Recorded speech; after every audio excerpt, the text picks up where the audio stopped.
Okay, so we are at uh, tier 16, 163 quantity map. And we just did a big bang expedition. So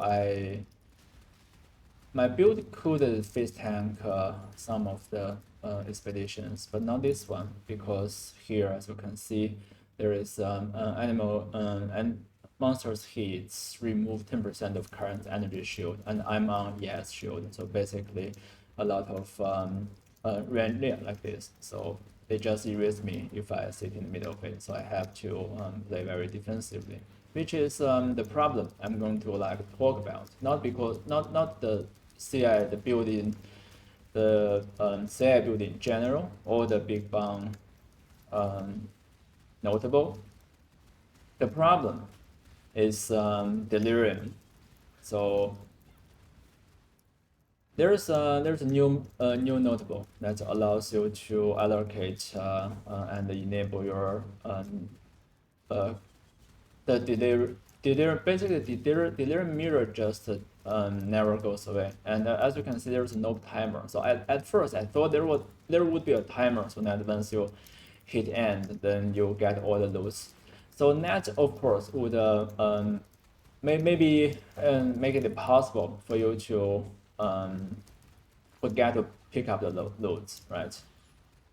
But the upside is that you can choose to end, which is a big deal, because there are some scenarios. For example, you just did like an expedition, and then you want to will fight the boss. You don't really mind like this kind of crap rewards. So yeah, in that case, you can simply just end it. And that is what I do when I was using the Delirium mirror encounter before. And now you can't do that anymore. And well, that's good. And the upside, of course, is that yeah, you don't forget to pick up the loot. But here's the problem. So why I chose to run this Delirium thing? This is because I wanted to try to juice my contents with some free quantity. So which is in theory it was okay. But the thing here is that with altars, so by the way, I'm going with a red altar. But either way, if you go with altar, then you will end up doing the encounter delirium or like harvest last. And when you do that, you kind of like already accumulated a lot of these rewards, and the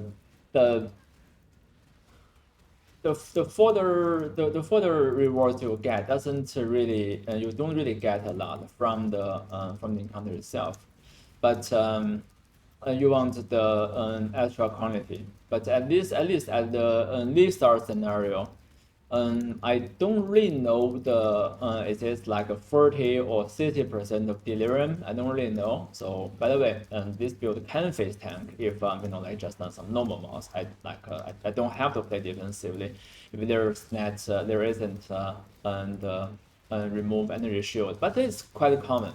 And also there's another node that all the monsters overwhelm 100% of your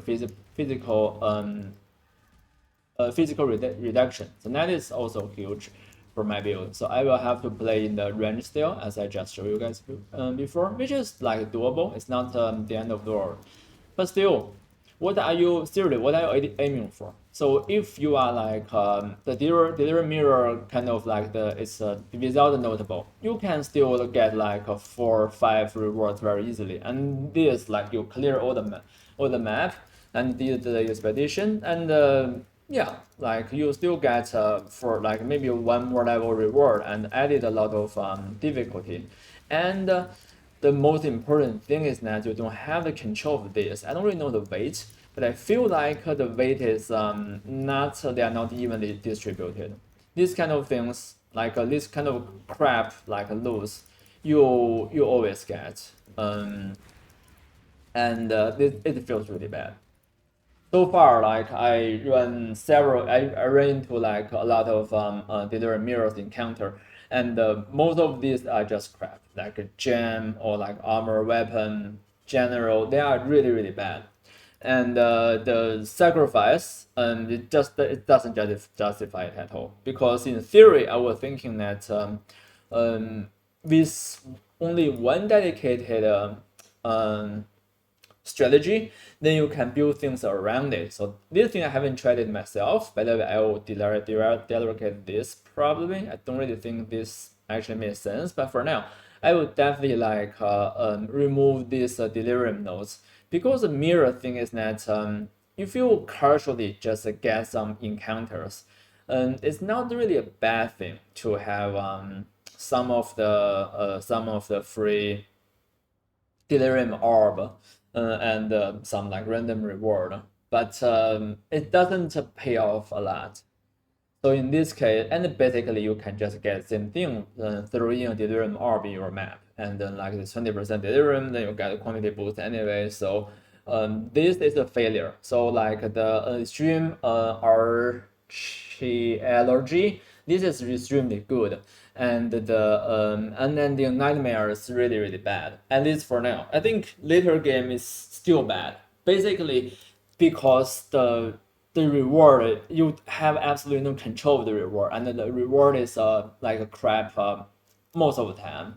So what makes expedition good is that first of all, from like logbook you get pick from like 1 from 3, so that you can get like 2 decent ones. The Danik and Tujin ones are very, like almost guaranteed, and these nodes helps a lot in terms of encounter. So all these, and basically even the beach stupid beach encounter, still you get a chance to get logbook. So it doesn't feel that bad. But for like delirium, well, like I'm pretty sure more than half the time, maybe like 80% of the time, you get a crap reward, and what's the point? So this is call out. I plan to try this out later, but I just tried the Delirium now out, and if you haven't tried, you wonder how good it is, then it's bad. So don't take it. It's terrible. So yeah, that is what I'm going to like talk about today, and I hope you guys enjoy the stream archaeology.